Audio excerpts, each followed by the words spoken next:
Derrick Valen, and I've been working in independent audio since 2016. I have nearly 300 credits across more than 30 productions. You might have heard my voice on shows like The Magnus Protocol, Station 151, and The Shadows at the Door. I have produced shows like October's Children, Fast Times at D&D High, and Kill FM anthologies. Currently, I work with Bloody Disgusting on titles like SCP Archives, The Mayfair Watchers Society, and The Gospel of Haven. So, today, we are going to be talking about direction, when to use it, how to use it, and how a live directed session can compare to an asynchronous recording. So, by the end of this, the idea is that you should have a stronger understanding of both the director's job in a live directed session and how to use that to bring out the best kind of performance from your cast. And if you're a voice actor listening to this, you'll walk away with a clearer idea of what directors are looking for, which will help you when you're doing both live and asynchronous settings. So I have a PowerPoint here, but I couldn't be bothered to actually transfer my script to that. So instead, here's 13 slides of my lizard to look at. So, what live direction is. So, a live directed session is simply any recording where a director and sometimes a producer or writer is going to sit in a room or on whatever online call while actors are reading through a scene. This is something that generally I recommend doing in pairs. Now, a lot of the advice that I'm going to offer today, it's something that if it works for you, that's the important thing. We all know that doing independent audio productions, sometimes we just don't have other people to help us with these things. Sometimes it's one person who is doing the role of all of them. Not often are we going to have like a casting director and a producer and a director and a writer and a sound designer. A lot of the times it might just be the same people. But that being said, in when it comes to direction, I always recommend we do at least two people there with it. The producer, someone acting in a producer role, someone acting in a directorial role.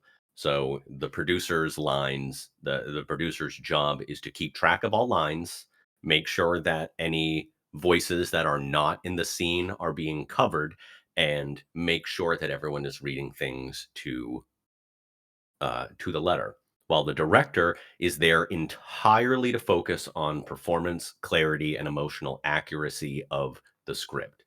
So that way, when we're going through scenes, the director can just focus on what the cast is doing and how they're doing it, and the producer can work on all the logistics and counting in.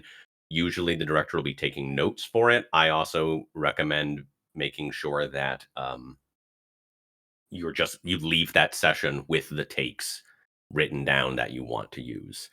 The director's job is all about emotion, context, and nuance. You're not there to reinvent a character from scratch.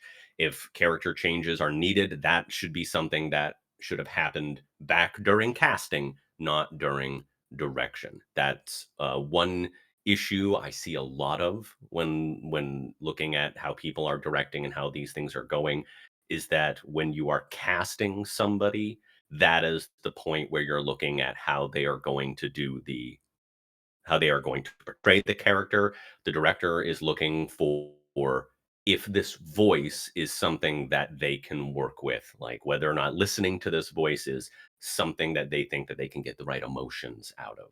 So you're not, you're hiring someone based on what they're bringing to that character, and the director will be there to go, I think that we'll bring good things to it, and I think I can work with it. Which brings to like the big major do not do during a live directed during a live directed session. A voice actor is hired for their unique take that they bring to a character. So at no point ever during a live directed session should a director line read at actors. Anytime we're hitting the like, I want you to just say this exactly, repeat after me. That's a disrespectful way to do your directing, and you're not going to get anything good out of it. You've brought someone into the role so that way they can give their own interpretation on that. Your job is to guide them as a director to get the emotions that you want. It is not at any point to just say, repeat after me. Don't line read at them. You're here to do context, emotional framing, clarity, and making them hit like the emphasis you need. That's it. Actors are there to interpret, directors are there to guide that interpretation. So that rolls into a secret to good direction. If there's one advice that you're going to listen to from this is that context is everything in a directed session. That is hands down the most useful bit that I can provide to any cast that I'm working with is to fill in the blanks about what's going on outside the scenes. So when I do my sessions, I do 3 takes. My first take is always just a cold read. It should be the responsibilities of a cast member to have read the scene prior. Sometimes that doesn't happen. It doesn't matter. That cold read is gonna let everybody just warm up, gonna read some things after that first take. Then I'll provide notes on what I would like different. Again, we're not looking at telling them how to do the line. We're going back and saying, "This is what I liked about what we were doing, and this is what I think could be changed." It's also important that you need to be respectful and nice to the people you're working with. Like this is also a environment where we hire if we can. Sometimes we are doing all of this on a volunteer thing. We want to respect the time that people are giving to us and we want to point out the things that they're doing correctly and how we can make changes to that as opposed to just being negative about everything. So once I've provided notes on the presentation, my next job is to then explain where the scene fits in the overall story. Like, where is our tension coming from? Where are the stakes here? Where is, what emotional temperature are we looking for? I'm going to go back and just go, all right, this is a big general chunk. Also, keep in mind that, if you have a 32-page script and you read the entire thing cold, you providing feedback for 32 pages is not something that an actor is going to remember by the time they're doing their next run through. So when you're doing large amounts of dialogue, be very generalized with your feedback and then break the scene up. And as we are looking at smaller chunks, then we're able to go ahead and start giving more explicit feedback because it's going to be easier to remember. The context to the scene always results in a better performance. Um, I also do our third take is here just to really take what we've done during the first takes and just to have fun with it because it is also important that the creative process has a little bit of room for fun, and by over emoting, a lot of the time we find something that's usable and fits better. Subtlety in audio can be very hard to do, much like in the way that old theater would go over the top in emotion. This is an opportunity to do that too. Like it helps the actors understand what the emotion is. It gives the dialogue people something to work with. You don't ever want to walk away with 3 takes that all sound exactly the same. So having your cold read, your read with context and notes, and then one that's just for fun that we're really over emoting, going for, chasing one particular point that we would like to do. If you cannot get the feelings that you want in 3 takes, then that's either an issue with the casting for it, or it's more likely an issue with how you're trying to guide the actor. If you're telling somebody this is the feeling that you want and you're not getting that feeling, you need to think about how you're phrasing what you're saying and how you can change that to help make that more clear. Uh-huh. So, the other important thing when you're doing a live directed session, uh, this is an opportunity to be efficient Live directed sessions are very useful, especially when we're doing large cast performances. If you have multiple people that are in a scene together, you get the ability to have them give lines that sound like they're reacting to another. With asynchronous recording, sometimes the downside of that is that everyone's reading asynchronously, so when you're putting it together, these people could have given lines that just don't sound natural when they put together. But a live directed session is also expensive. You should always be paying actors for their time. Actors have lives, jobs, other commitments. So the second big thing we want to avoid is not wasting the actor's time. We want to make sure that all of our live directed sessions are scheduled in advance. I recommend 2 weeks ahead is usually when I try to do it. Things like when to meet, are great for that. It's the cast responsibility to be filling out available times, and then when we're scheduled for it, that's it for it. This also means that, like, when we're looking at how we are going to schedule things, we should be trying to group people together by scene. So when I was doing direction for October's Children, we would take our, 30, 40-page script, we'd break it down into scenes, we'd break it down into who the important people are in those scenes that we would like to get together. Then we'd schedule 2 weeks out, and we would just take, a day or two, and it would just be the writer and me and who we could get in whatever thing. Sometimes we were able to get everyone that we needed in the scene. Sometimes we would still be missing people, in which case we had one person to take notes, one person to fill in for the voices. And then because we were had those notes from the scenes, it meant when we had our recording with an individual later, we were then able to fill them in on how the other people took those lines so that they could do it as well. So being efficient with your live directed sessions is going to help keep your costs down a little bit. I generally go for just an hour for it. Like, you should be paying people for that time. So it's important that we want to make sure that we get what we need to do within a period of time that is functional. A huge take 2, 3 hour session is just going to be a nightmare for editing. It's going to be way too much, and you should be paying someone for the by the hour. That's going to be that's going to be very costly. So when we're doing our schedule, I recommend we want to keep, like, tips for keeping things more efficient, keeping sessions faster. Only schedule people who are actually in the scene. Breaking things down scene by scene will help people be focused on getting that accuracy, getting that feeling that you want for it, and it will make them more retentive for feedback. If we're doing the entire thing from top to bottom, remember that it's going to be much harder for you and also them. If you're like, hey, by the way, on scene 5, page 18, I really needed you to stress this word particularly different. It's not going to go. Um, and by keeping people who are relevant to the scene in the recording, we help reduce distraction. There's nothing wrong with having more people around for it, but that can take away from the concentration of what we're trying to do. Everyone likes to goof a little bit, but we definitely need the ability to hit our goal and hit our goal in that time frame.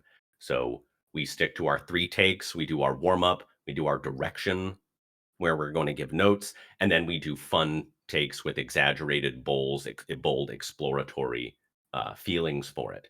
The more takes we have, the more editing pain we are going to have later. We don't need to go over. My rule is 3.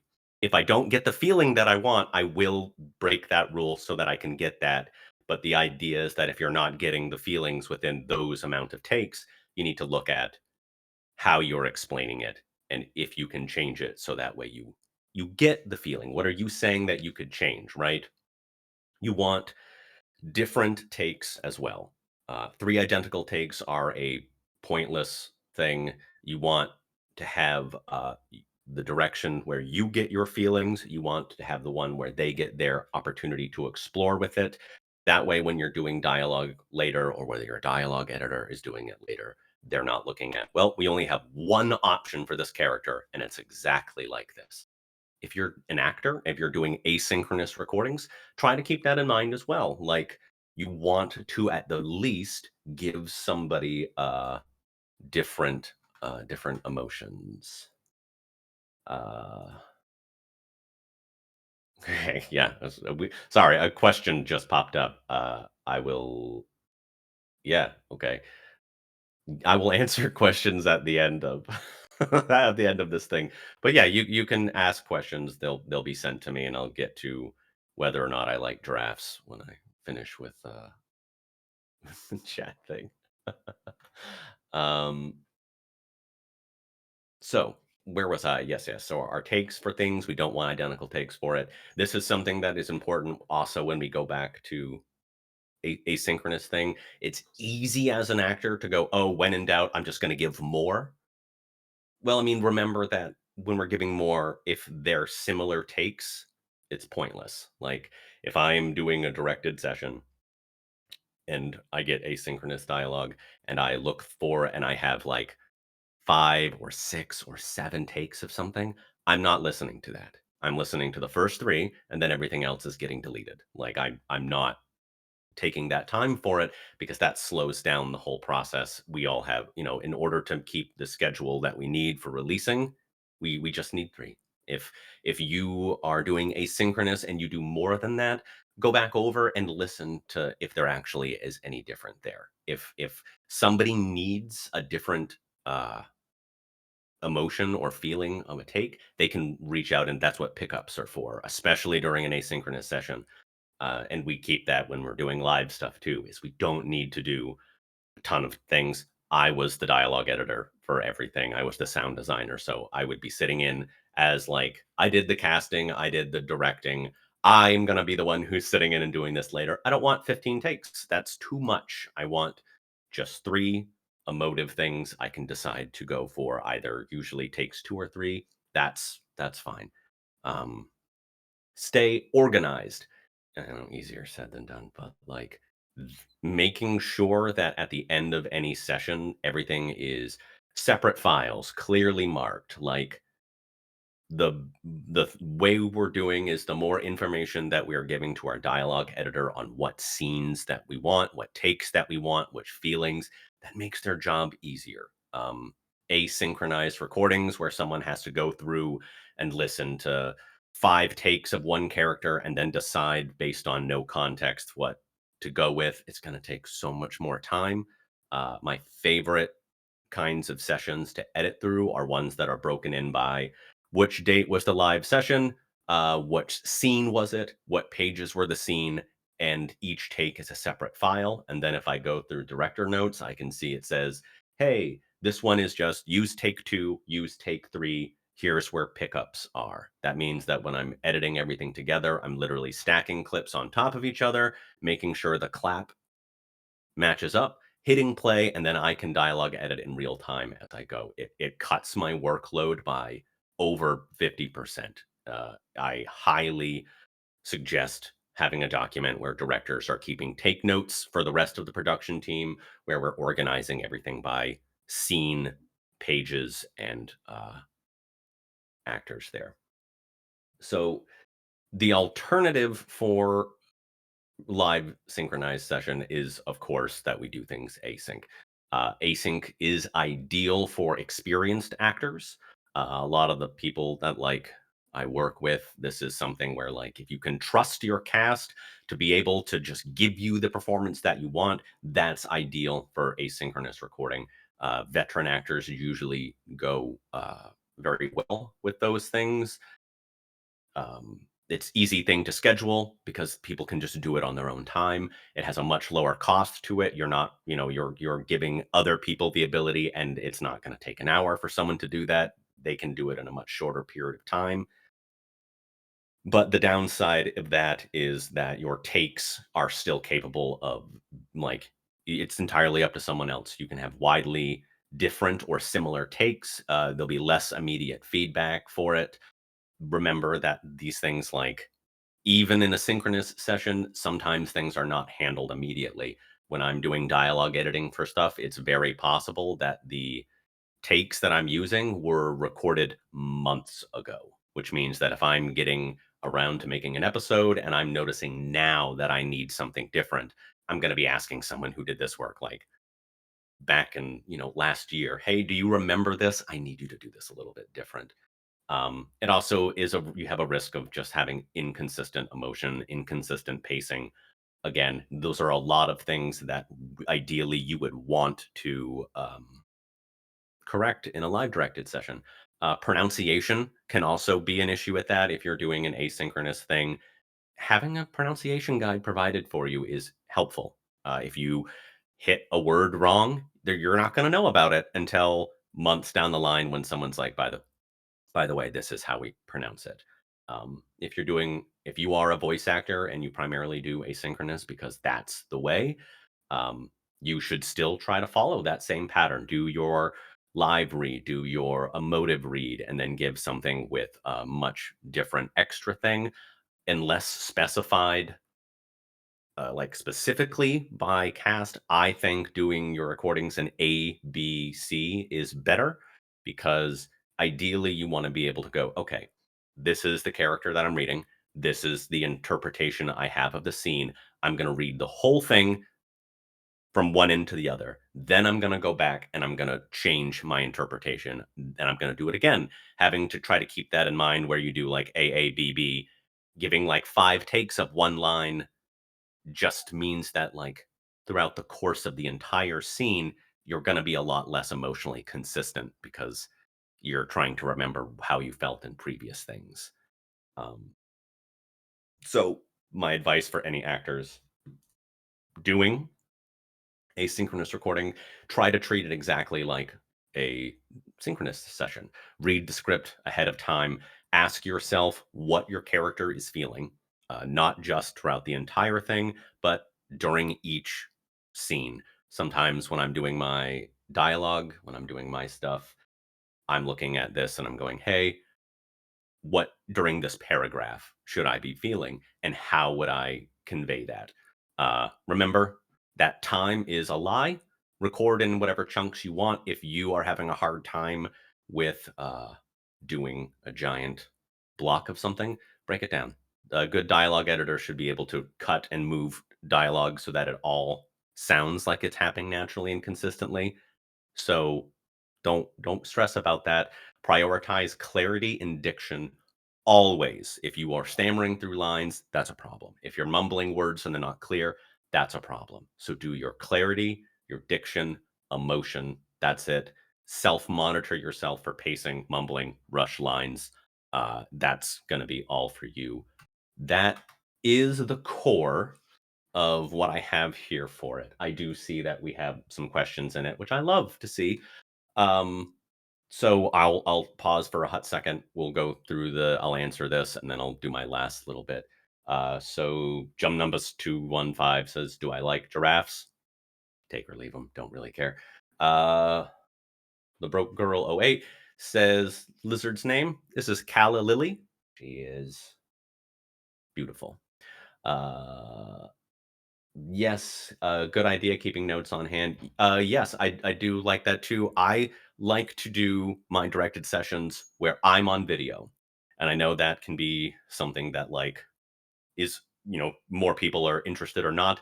My basis for this is as the production person, the best way that I can to stop you during any live recording is just to raise my hand. I'll let you know, hey, if we're doing something from our second take onward and I would like something to be changed immediately, I'm just going to raise my hand. When you get to a natural stopping point, then we'll just redo it. And I'm going to provide feedback based on like, hey, this is how context works. This is how we would like to do things.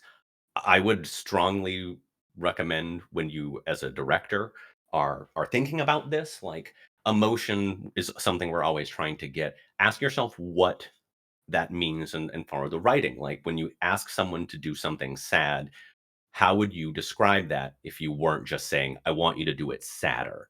You might say, like, well, for something to be sad, I want the pacing to be slow. I want more breathing in between the lines. I would like you to stress this word I would like your tone to be softer for that. Like thinking about, hey, if I'm saying, I need you to be angry, I need you to be sharp, I need you to be whatever, isn't working. Well, break that down into like, how grammatically would you tell somebody that this is a feeling you want to do?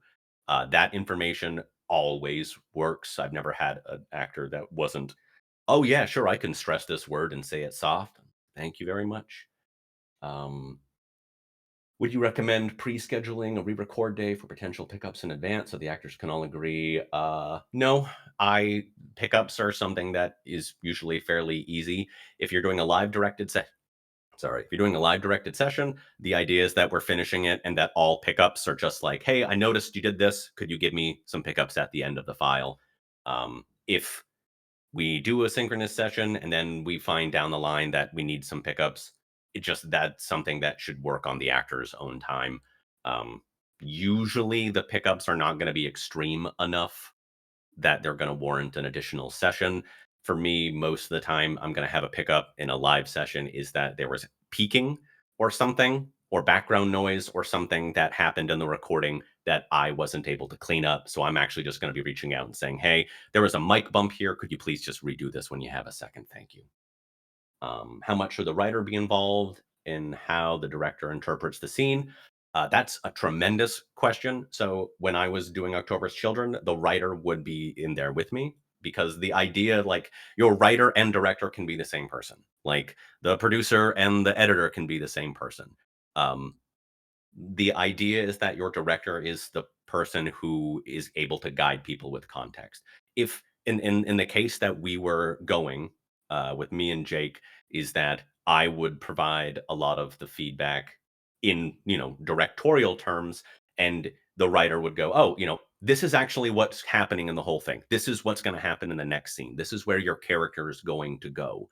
So like it's more about having a division of labor where one person can just focus on the performance and the other person can focus on guidance. Um, the role of director can be anybody at the time. It's just much easier if you have the workload divided.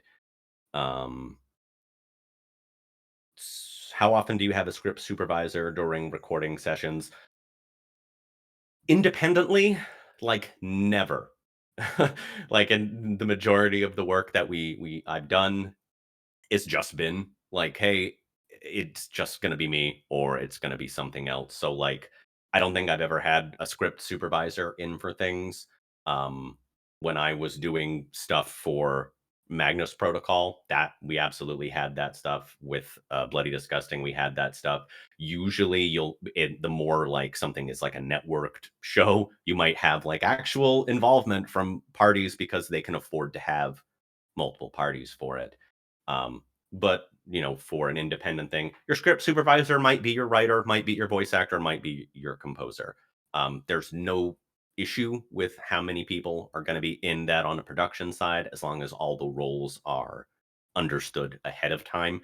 You don't want people stepping on toes. You want to keep that synchronized session um, as efficient as possible.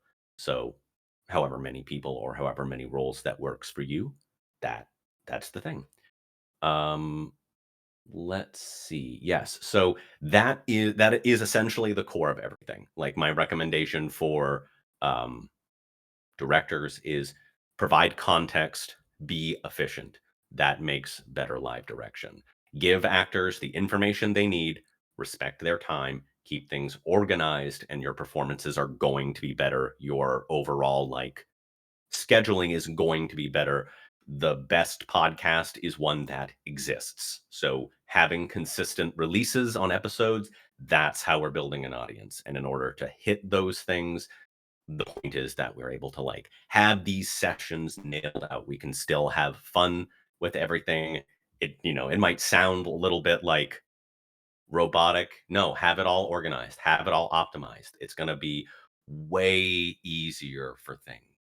um, the last bit of things I can think of off my head is that like I always recommend be polite to people over being negative to people. We want positive reinforcement when we're working. We don't want to make things harder. Remember that actually live directed sessions might not be super common. I have worked with people who have been doing voice work for years who never once have had direction before. That actually can be kind of an anxiety thing for them. You might not feel like a big deal, but if you're wearing a director producer hat, you might be like that could be someone's first time. We want to make sure that we're giving them a good experience. We are remembering that like the majority of what we do in independent audio is self-taught. That, we might be coming from theater backgrounds, we might be coming from STEM backgrounds. Like we might not come from anything like that at all. The people that we work with, we just this is how we learn how to do it. And this is how directing works. The first time that I had an opportunity to do this was just that it was a job that needed to be done, and I could not afford to pay anyone else to do it. So I had to do it. The first time I did voice acting, I had to like that's how it is for us so many times. So like there are people who have never done an asynchronous recording. There might be people who've never done a live recording. There might be people who've never done voice work before. Um, Asynchronous sessions are easy. They also are they make it difficult for voice actors to sometimes gain entry into any kind of production because the expectation on an asynchronous recording is so much higher. Like the quality of your async needs to be excellent in order to stand out against everybody else. Independent, like early voice actors might really benefit from actual live direction so they can come across, oh, I didn't know how I could help. I didn't know how I could adjust my pacing. I didn't know how I could use breathing to my lines. I didn't know how stressing an individual word could change the overall feel of this. If you have not, I did yesterday. I did a live directed session as part of the like podcast on air workshop. If you haven't seen it, I recommend it. It is a good example of like listen to how the direction goes, listen to how I try to phrase some of these things. It's if you've never done direction, it's going to be practice. It's going to be learning how to talk to people. It's going to be learning how to change how you're saying to better fit the you know better thing. Sometimes we work with what we get. We won't always hit like the perfect bit, but knowing that, hey, if I'm not getting this feeling, I can just reword this and try again. Um, what is another question for what's the hardest directing job I've had? Um, Let me see. I can tell you the hardest live directed session I've ever had in my entire life was when I did voices for Magnus Protocol. That was hands down. I have never been pushed so hard, uh, and as a voice actor in my life. It was all done massively professionally and respectably, and I think that that is where I took a lot of like, oh, okay, this was how you push someone to get the best thing in a way that is still like entirely respectful, professional, fun. Yeah, it was a great performance for it. That was exceptionally hard. Having somebody like critique, like not just my voice, but the cadence of my voice, and hey, how can we get we? This is how we want to gravel. Like it was excellent. It was a very very detailed thing for it.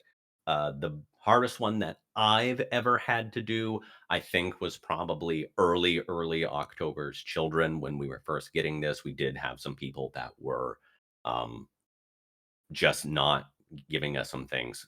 This was first time voice work. We were really working on like how we were phrasing things, how we could try to get somebody to give the kind of performance that we were looking for.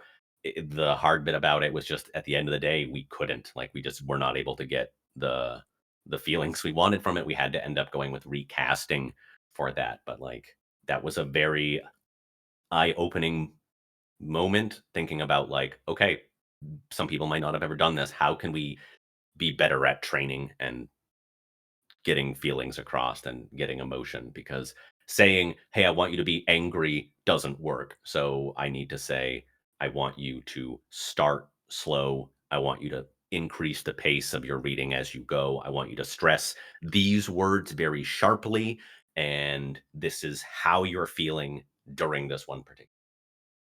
Um, what lesson have I learned through live direction that I incorporate into the work that I do? It's for sure it's the 3 take thing. Like it's I am not going to listen to you if you give me more than 3 takes. I'm just going to go, "Cool. I'm going to take the one I want. I'm going to delete the rest. I'm going to move on." And some people think that is absolutely psychotic, but that that's what it is. It's the biggest lesson that I've had has been to keep it moving, keep it organized, keep it scheduled because it's just easier down the line. It's everything about the audio production can be so utterly time consuming. So it's really important to keep focused, keep scheduled, keep efficient with it. Um yeah, and this is this is ideal like I said, hopefully something that I think will help both people who are experienced directors, people who have never thought about doing directing before, and voice actors really trying to like get in here and do it. Um, Advice for beginner voice actors who are having trouble to project their emotion. That's an amazing question. Uh, so the first thing I recommend when I'm working with voice actors is the voice that you should be doing is your own. That's your greatest unique weapon as a voice actor is not necessarily your accent work. It's not necessarily like monsters or character things. It's just you. Like no one is going to sound like you. It's your most comfortable tone, and it's how we are going to be our at best at emotion. So if we're having trouble projecting emotions, my first suggestion is turn your gain down on your microphone. A lot of time we can get emotions. We when we get emotional, we get loud, and that can be a very hard thing to just like be okay with. So if someone's like, "Listen, I need you to scream," you're like, "Well, do you actually know how to be loud? How do you be loud with it?" I'm like, well, turn your microphone down and work from there because you can have more of an emotional range going from uh, high volume to low volume than you can if you're trying to do everything at one tone. If you're looking at a paragraph, stressing individual words can take the can entirely change the context of a sentence. If we're talking about being aggressive, I always encourage people to just try to be sharp with their words. We're imagining like a vocal period in that. We were intense with it. We're hitting everything very strictly in some aspects versus if we're trying to do emotion that's like more sad, I'm gonna recommend softer tones. We don't want to be sharp on everything. We can have that volume low. We can allow a little bit of that fringe that happens, a little bit of that gravel. Um, yeah, and again, like that's something that having volume goes with. That is as a voice actor learning to monitor your volume switch back and forth. That's why I remind people that time is an illusion. If you have something, you're like, this is a super emotional scene. I got to go from like, I got to be happy, and then I got to be crying, and then I got to be screaming. You don't have to do it all at once. Take it into actual chunks. Do your happy bit. Good. When you're happy with that, now do your sad bit. Now do the dialogue editor's going to edit it all together so it sounds like it's all happening at the same time and you having the ability to be like, "Oh, I don't have to do this whole thing." That's really great. So yeah, look at your words, think about your context, ask yourself just like what how would you convey a feeling if you were looking like look at yourself in the mirror when you're talking it see how like what happens when you are happy like what do we think a happy voice sounds like are we softer are we sharper are we flat are we what's our cadence are we excited? Excited can be something that we can convey via speed. We can be very quickly, very talking, very high energy. Everything is rushing together. Um, Versus, okay, what happens? What do I sound like when I slow down everything? Like, how are we gonna convey impactful, right? Like, it's the same basic tool: stressing words, cadence, pitch, tone. Are we soft? Are we sharp? Are we loud? Well, that's definitely all of it. That's the secret. Like, how are you using those tools to convey something? Um, yeah, and remember that like the volume as a voice actor is the hardest bit. Horror is hard as I can't swear. Horror is hard as heck, um, because of the vocal range, because of the screaming, because of all of that. There's also just nothing wrong with as a voice actor just being like, "Look, I don't do death screams. I don't do that. There is plenty of jobs and work and everything out there. Focus on basic stuff, focus on basic emotions entirely. Just keep pushing yourself as you go. Once you're comfortable with your voice, then you can start thinking about, can I do other voices? Can I do accents? Because what I generally find is, hey, I do okay as me, but that means it's going to be even harder for me to do emotions if I'm doing a different voice.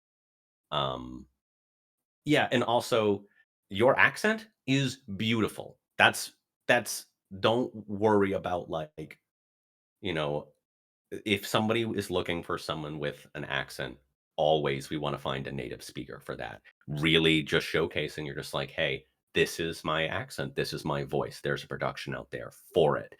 Focus on being you, being comfortable with what you have before you start looking at other things.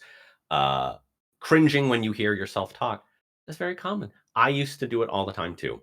Um, it's practice. Be proud of your voice. You really need to love your sound as a voice actor. A lot of this is about um, you're your own like marketer. Like you need to be about yourself because how are you going to convince me to hire you if you don't even like you? You have to be able to be acknowledged that you have strengths, that you have a unique, good sound, that you can go to someone and you can say, you absolutely should hire me because my audio is good. You're not going to get background feedback because I can emote, I can read lines professionally, and I have a voice that's going to be unique and is um, going to fit your production. Not to continue rambling forever and ever and ever, but like if you have an accent, that can be depending on what it is. My advice, if you're looking at productions, focus on dictation and clarity. Big things, especially like non English voices might have a hard time. English is a bonkers language, guys. Like it's really hard. Um, the clarity is going to be your biggest obstacle. Focus on being able to get things out clear. Doesn't matter how long it takes you for it. Like that's what we want. Just being able to have good, accurate clarity for things. Uh, okay, so that is kind of my production for it. I very much enjoy talking about these things. If there are other questions, if you're watching this in the future, if you go, hey, like I would love to talk more about this, or I have questions that weren't answered for it, you can email me at Will Voice Act for Food, or find me on Discord at the Hornet Whisperer. I always just love to talk to people about these things. Audio is an industry where we help each other all the time. We all do different roles. We all help each other out. That's what we're here for. Um, so, barring any other questions, I am here to remind you that our next panel is going to be optimizing RSS feed to improve new listener experience. RSS feeds are really important. Would highly suggest it. Also, Evo Terra is a tremendous, terrific person. They helped us a lot with October's Children, and the marketing and RSS part of the podcasting thing can be immensely confusing for people who have never done it. And this is a great way to go in. So, without any other questions, I'm just going to stare directly at the camera until someone turns me off.